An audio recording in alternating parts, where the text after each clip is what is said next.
Paula Deen on EVINE Live. Welcome. Paula Deen on EVINE Live with Daniel. Yum, yum, yum. Well, we've got the whole family here. It's so good to see you. Oh, it's so good to see you, baby. Well, it's been a long time in the making for you to join us. It has been. And I couldn't have joined a finer family. Oh, well, that's lovely to hear. Not a finer family, y'all. Well, life is your family. We've got your two sons here as well on a live chat. We've got Jamie and Bobby, and they're in your house at the moment. Yes. So hey, guys. Hey, y'all. Hey, Mama. Hey, Daniel. Hey, congratulations. How are y'all? Great. Thank you, baby. Where's Gus? Hey, Where's boys, Gus? where's the dogs? He's around here somewhere. Here somewhere. Well, would you call him, please? He's Would missing you his call mum. him? He's missing his mum. Because I know he needs to see me. Well, guys, we've got lots of questions. It is just an honor and a privilege to have your mum here on the network. We're so excited. I had the privilege of meeting your mum a few years ago on one of the shows we did together. Yes. Tell us a little bit about Paula Deen, because Paula Deen is loved so much, and there's no barrier with you in the way that when you talk, it's you. When we were talking earlier on the show that people don't just like you, they feel they know you. Why do people feel they know you so Well, they do, because I tell them everything. I don't keep secrets. I share my life with them. How did you get involved with TV? I know how you got involved with food because you found yourself that you needed to give it. But what was your very first TV? It's funny, Daniel. I didn't plan it. Yeah. I didn't plan it.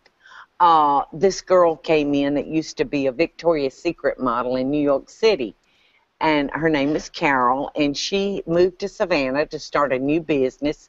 She had hit that 40s mark, where affects your career somewhat, when you reach a certain age. And she had come to Savannah to start a new business. And Carol and she immediately started coming in the restaurant a couple of times a week to get her vegetables in, to get her meals in. And one day she said, Paula, I want to introduce you to a good friend of mine. And I said, well, great, I would love to meet him. She said his name is Gordon Elliott. Oh. So I said, I'd certainly know of Gordon. I'd love to meet him. And, I thought, well, that's the end of that. Well, one day she called and she said, Gordon's coming to meet you today.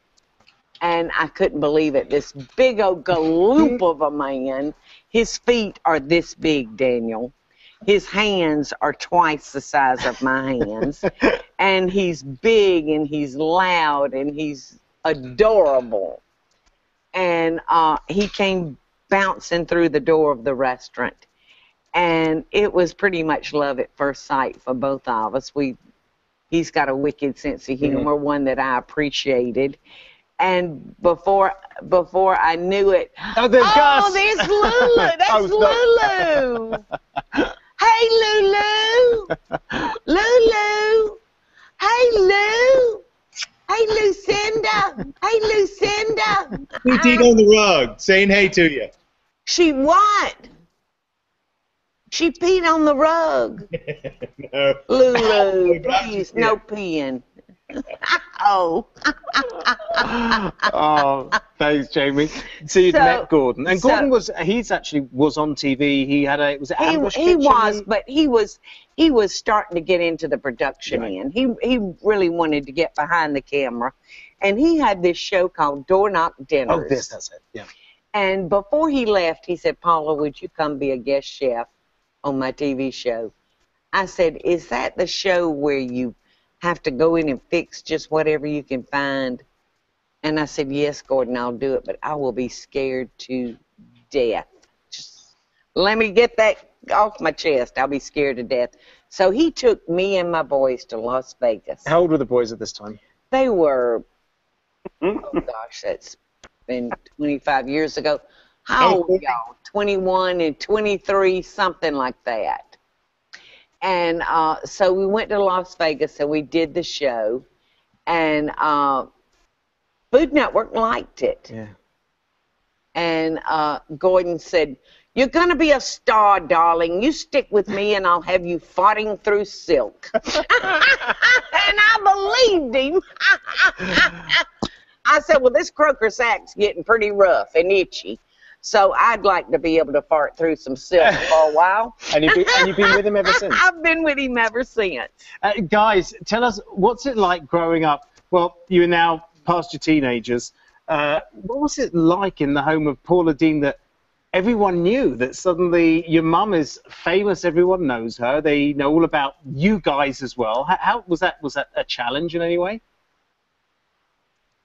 I think for us, we were so busy in the restaurant at the time that it was, we recognized it as a neat opportunity for us. But we'd been in the restaurant for. Do you have a lot of static in your ear? No.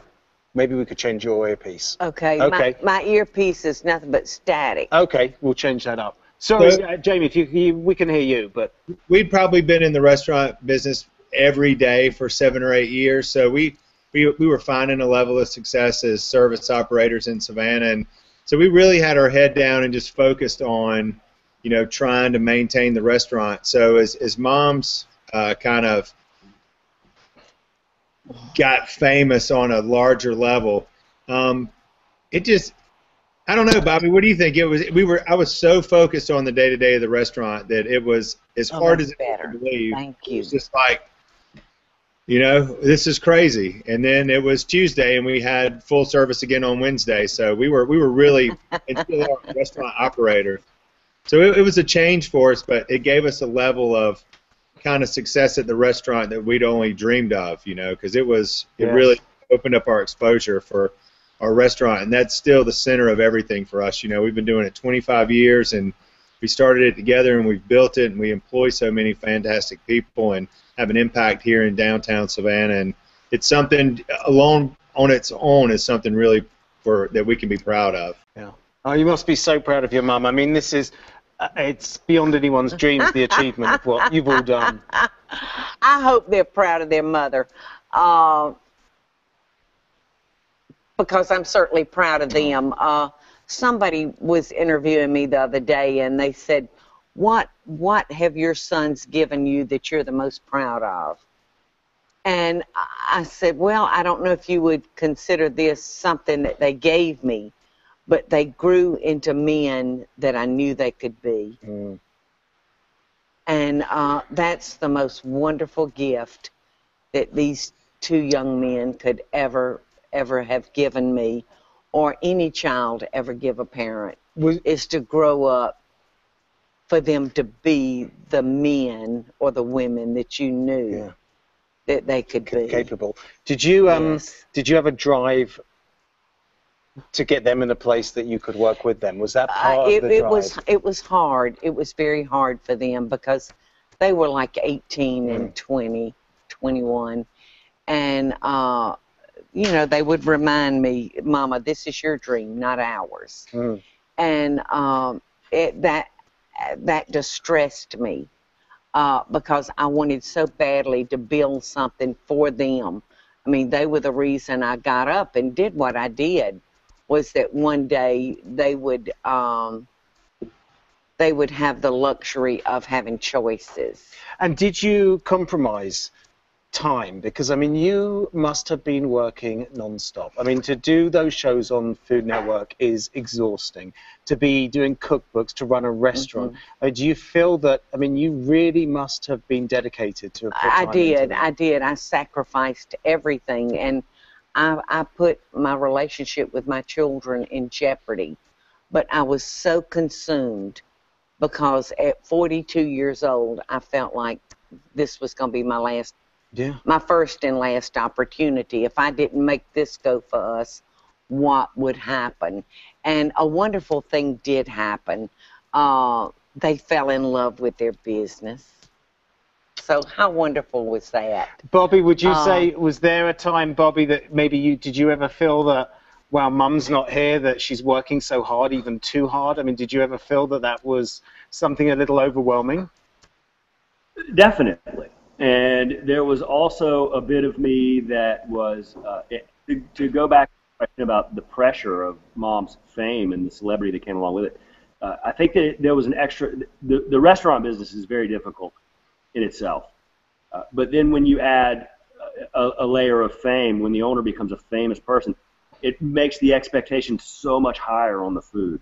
So it makes it more of a pressure-filled situation for you as the business owner, and to put out a product to your guests that is what they're expecting. When after all, for us, this was just everyday food. It was fried chicken and collard greens and cornbread and sweet tea and macaroni and cheese. It was not a big deal to us, but it really raised the bar on our guests' expectation level. And yes, there was a time when our mother was gone and she was out working hard, and there were different feelings and emotions and probably immaturity on my part. There was a time when I was a little bit unhappy that our mother wasn't with us in the restaurant. You know what I mean? I might have been a little jealous that she was off making television and Jamie and I in the restaurant. Oh, well, it's amazing career you carved out. I was in a mindset that it was just the business, and I could heal anything that happened to my family while that process was going on. You know, I thought I can fix that later, but I remember one Christmas, both the boys were still living at home with me, and they called me at the restaurant and said, "Mama, try to come home early tonight. We have us a Christmas tree." Because I told them, I said, "There's not going to be a Christmas tree this year. There's no money, and I'm not going to be doing that." And I don't know when I'd have done it, because I was working 7 days a week, you know, from can to can't. And so when Jamie called and said, "Mama, please come home early tonight," I said, "Okay, I won't do any cooking or anything after the restaurant closes. I'll come on home." And I had a brass coat rack, and the boys had taken that brass coat rack and covered it with lights and balls. Made you that Christmas. And that was our Christmas tree that year. And, you know, I felt so guilty. I felt so guilty. But I knew that you could make choices later on. I could make later on choices you could be in control. I mean, Yes. it's a wonderful story, but it is one that does take over, and it has to succeed. Yes, it does. I had to eat, live, and breathe that business at that moment, and I had to put that business ahead of everything else. Guys, do you still do? For my love for them, because of my love for them. And now I guess there's more quality time. There are times with the grandkids, there's places more you can have that. Now, yeah. Is there a family vacation? Is there a special place that you all go today? Sometimes we'll all load up and we'll take the whole family to Atlantis with us. Yeah. We'll go to the Bahamas or somewhere, but you love being home though, don't you? I mean, I do. I love being at home, and to me, just having all my children over to eat a meal is the best place. Yeah. I'll ask Jamie this. Jamie, you've got kids. Is that instilled in you? Is that what you feel when you say, and you hear your mum say, being at home is the best place she could be? Do you have that same feeling?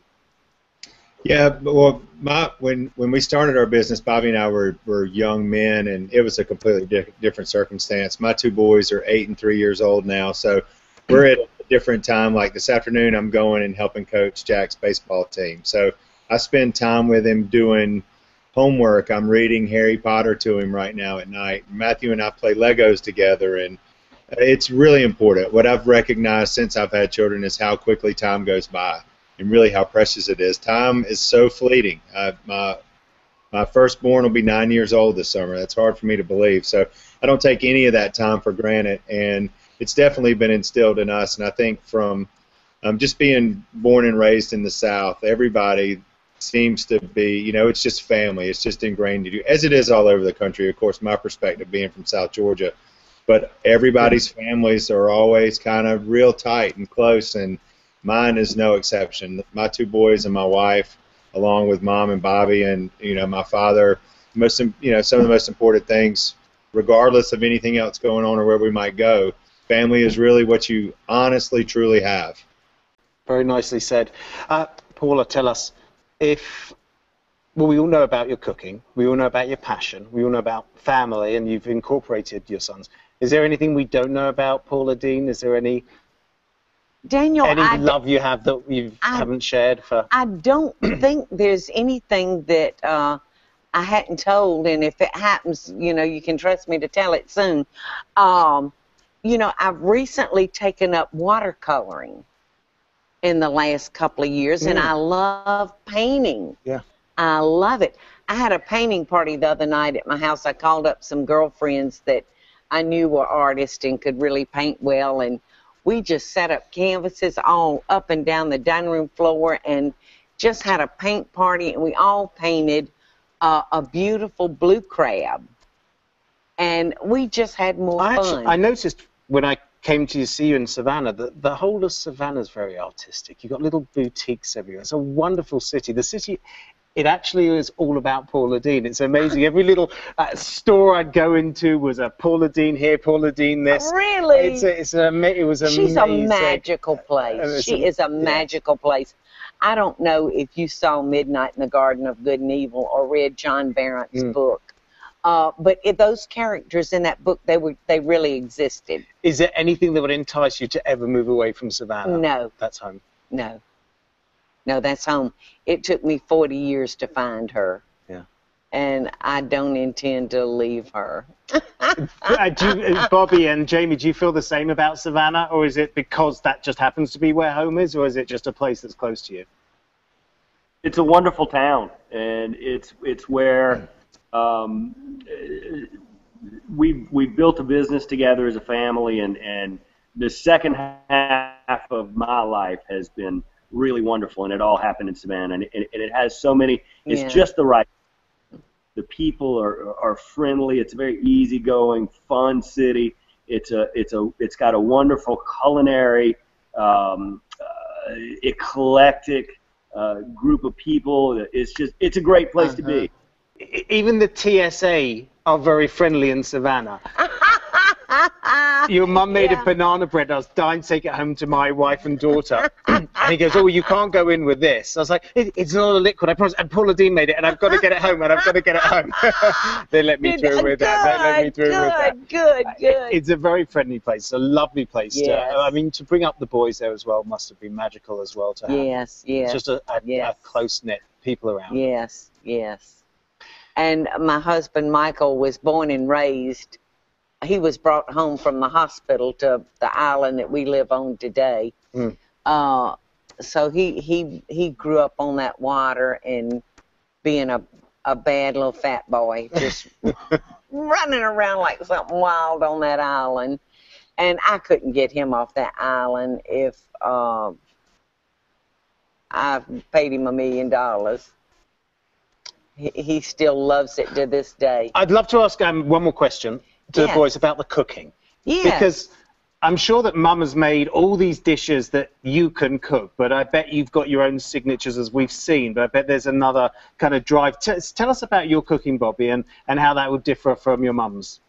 Well, I'm 45 years old this month, and at about 30, I began to really pay attention to what I was eating, and I embraced exercise. And I just learned to cook very simply and very cleanly. I cook with I cook a lot of fish, cook with a lot of vegetables and fruits and whole foods. It's just sort of the sort of food that I've embraced. But the way that I eat really makes those Sunday afternoons when we go to my mom's house that much more special. Yeah. Bobby is married to a triathlete. And she works her cute little buns off. And so Cloud and Bobby both, they have a very similar lifestyle. They eat very cleanly. Yes. They exercise diligently. And so they eat very clean that Monday through Friday thing. But when they come to Mama's house, honey, it's a different story. Holy camole, they put those feed bags on, get out of their way. Jamie Dean will eat at least 3 cat head biscuits with gravy. And